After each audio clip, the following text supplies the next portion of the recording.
Okay guys, this is part 3. Josh Hughes is at Three Rivers Marine talking about spring Chinook fishing and how to be successful. I told you that these fish aren't eating it because they're hungry, but they're also not going to come up and bite into something that doesn't smell good or that smells like plastic. And you know, it's hard as a rock. What out there that they're feeding on is hard? Nothing. You want a little smell to it to get their interest, okay? And it also, instead of coming up and just barely lipping on it, they might come and grab it a little bit harder if it smells like something they're used to feeding on. So not to say that you can't use herring or you can't use shrimp, you know, filleted out and wrapped on there.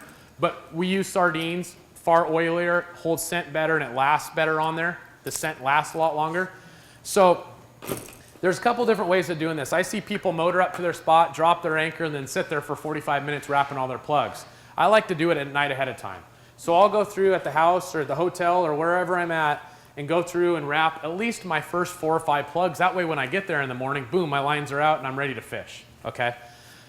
I'm a clean freak when it comes to fishing. I don't want foreign smells. I don't want gasoline. I don't want oil. I don't want, you know, any foreign soaps. So I'm always using gloves. Fish can smell parts per million or billion, okay? Their smell glands are extremely strong. So I use gloves not only to mask my hands or my foreign smell, but, you know, to keep all the nasty scents away from the plugs. So don't try and flay one of these when they're frozen solid. You're going to make a mess out of it. So I like to get them, you know, still got a little frost on there, so it's extremely cold. It's not completely thawed out. It's firm enough that it's easy to cut, but not too firm where it's going to fall apart. So I'm going to take my sardine. I'm going to take a good sharp knife. A lot of people like a serrated one. I prefer a straight blade. It makes a nice, lot smoother cut. And I'm going to do it just like I'm flaying out a salmon or a trout or any kind of fish. I'm just going to go down one side first. And I don't want to go really deep. I don't want a super thick fillet, okay? So I'm just pretty thin, okay? That's one side. That will give me 2 to 3 baits, okay? So keep that, flip the sardine over, and I'm going to do it same thing on the other side there. And I don't ever take these and chuck them in the water. When I'm done with this has got a lot of smell left to it. All I do is I put it in my box where I'm going to put my wrap plugs. That way it's sitting in juices and oils and good scent, okay? So I just keep these. Sometimes I'll cut them up into chunks and just lay them on top of my plugs. That way it's just the whole plug is getting saturated with that smell. I'm done with my knife after that. What I'm going to do is I'm going to take my fillet, and I told you can get 2 or 3 baits out of each side. It's a lot easier with scissors than it is knives now. I'm going to make a cut. So now I've got a rectangle piece. I'm going to clean this up slightly because I want a perfectly rectangle piece. I'm going to trim it to size. Your fillet size will depend on your plug size. Right now I'm cutting these to fit my K15 quick fish, okay? If I'm using 13s, I'm going to make a lot smaller fillet. Then what I'm going to do is I'm going to take and cut it almost all the way to the top. So it looks like I got a pair of jeans here, okay? It's cut on both ends. See, kind of tough to see, but do you guys get the gist? I think I might have a better picture of it. On the right-hand side, it looks like a pair of blue jeans, so I just cut it right down the middle, okay? Now I'm ready to go. In my box, I've got 4 or 5 already cut to size. So when I'm going through and cutting them all, I'll cut 3 or 4 sardines, have them all in my box ready to go, okay? Because I don't want to sit there and more time in the water, more fish in the box. So I'm going to take the plug that I just did.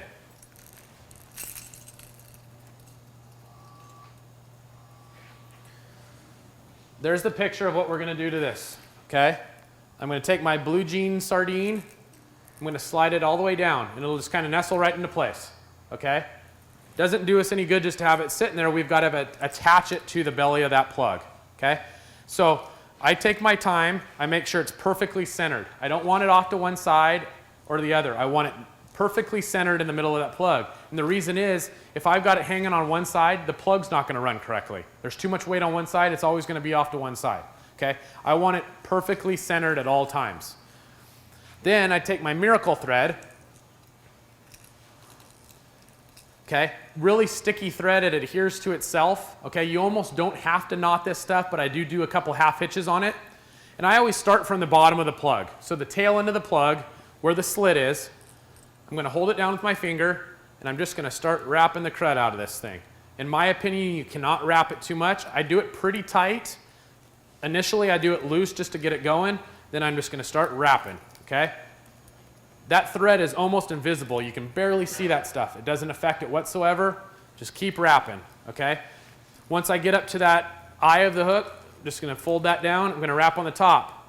If you're going to wrap more one area than another, it's always going to be at the top because that's where the water's hitting it. I always make sure I get right up next to that because I don't want that to fold over and start getting torn up in the current. So I'm going to wrap, wrap, wrap. Switch it back. You got to be a little bit gentle with this stuff. If it breaks midship, then it's kind of tough to get it started again, okay? So wrap the crud out of it, okay? Can't do it too much. And you'll see it starts cutting it a little bit. It's juicing all over the place because I'm putting pressure on it. It's just getting a lot of juices out. I'm going to pull this out a little ways. And I'm just going to half hitch it with my fingers. I normally like to do this when I'm sitting down because I just tuck it in between my legs. I'm going to half hitch, pull tight. I'm going to do it one more time. This is kind of the tricky part where you got to be careful that you don't wrap that hook in there with it. So you got to get it around all those points. Boom, pull it tight. Cinch it down to the knot, and I'm just going to break it loose. Going to make sure it's all sitting nice and perfect on there, okay? So that plug is almost ready to fish. It's wrapped. I'm going to go through and do 4 or 5 of those. They're going to sit in my box, just a little Tupperware box with a lid on it. I'm always going to keep it on ice so that smell of that sardine stays nice and fresh. And then I've got the meat sitting on top of it. So it's just sitting there soaking up sardine oil, okay? Don't be afraid to add more scents to it. Right off the get-go, I'm going to fish them just the way they are because it's got fresh, nice sardines on there. Those things are going to go in the water just the way that they are, okay? Throughout the day, I would say the more often you change your wraps, the better. You want fresh smell on there. If it's out there for 45 minutes and doesn't get bit, it's getting reeled up and getting a new wrap put on there. Don't be lazy, okay? You might catch fish being lazy, but you will catch more fish not being lazy. So don't be afraid to constantly be rewrapping those. Question? What time of day do you like to fish? You know, it's tide dictated when we're doing this. Complete. So it could be an afternoon outgoing tide. We're fishing plugs on the outgoing tide when we have outgoing current. I've had awesome success at 6:30 in the morning, and I've had awesome success when the tide starts going out at 4 o'clock in the afternoon and we've only got 2 hours left of daylight and the rods are going off like it's going out of style. It's all tide dictated, okay? But a good rule of thumb, beginning of the tide and end of the tide is normally the best too. So right when that plug just starts barely moving, a lot of times, boom, that's it. During the middle of the tide when it's running its hardest, that's typically the slower time, okay? And at the tail end of it, when that plug again is just barely moving, it's starting to slow down, those fish are gonna start moving again, it normally turns back on, okay? So we've got our plugs wrapped. If you're not gonna rewrap them constantly, do me a favor, add scent to them, okay? It's tough to add scent to just a hard plastic plug. It's gonna come off.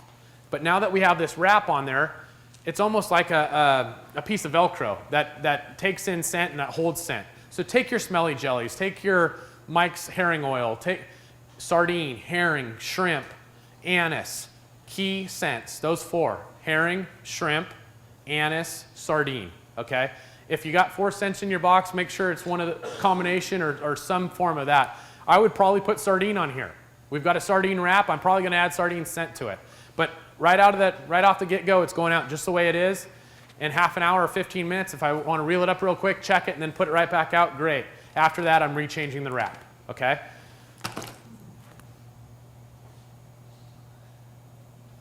So this just goes over how I wrap that. I know it was kind of difficult to see.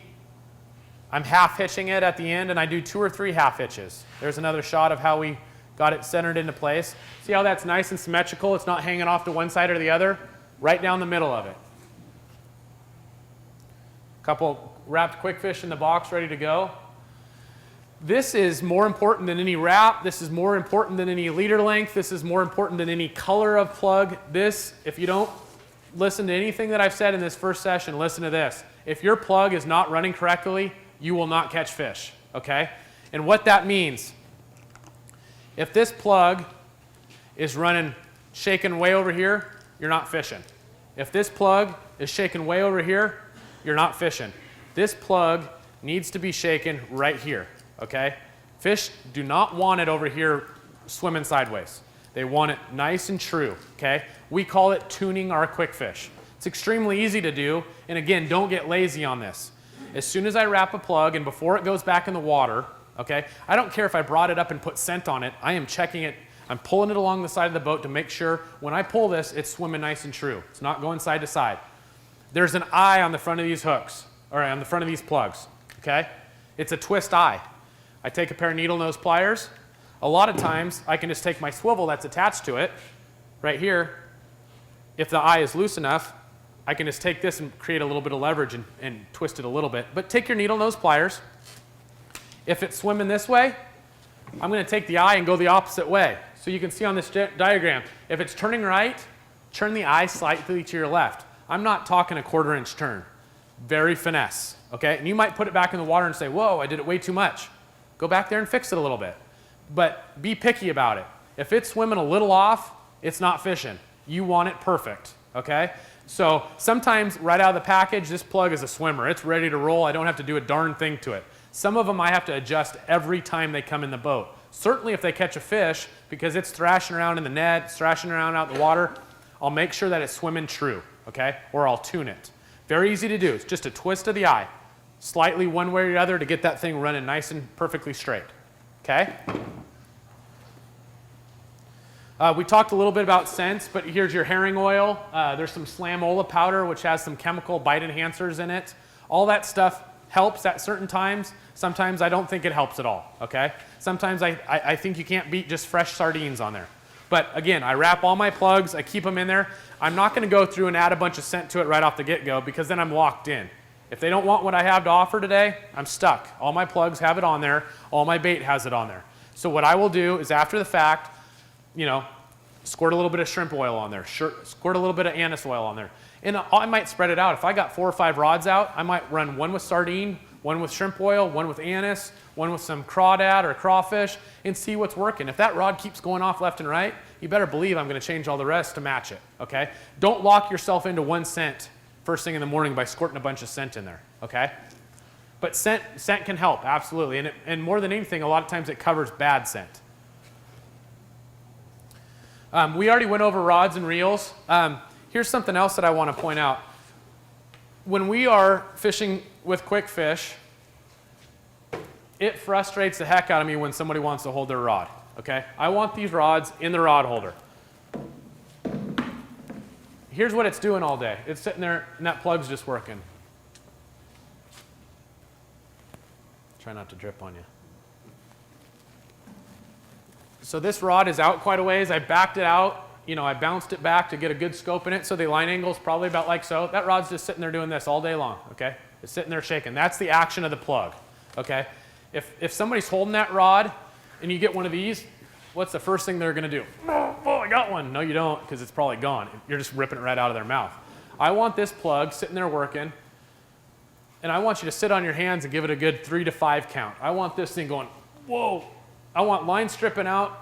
Let it go. You got nice sharp hooks on there. Let that thing go, and I want it just choking on it. I want to hear drag ripping out. Then pick it up, and it's on, because I'm using braided line. There's no flex in braided line, okay? So I don't need to set the hook on it real hard. This stuff has no stretch to it. That fish grabbed it like a freight train. It's ripping out drag. It is hooked. Pick up the rod, reel it in. If you are going to hold your rod when you're doing this, better be patient, because as soon as you feel the first hard bounce on that, you're going to set the hook, and that plug does this, remember? It's going to just rip it right out of its mouth. So let it start working, then let it just start drilling that thing, and wait.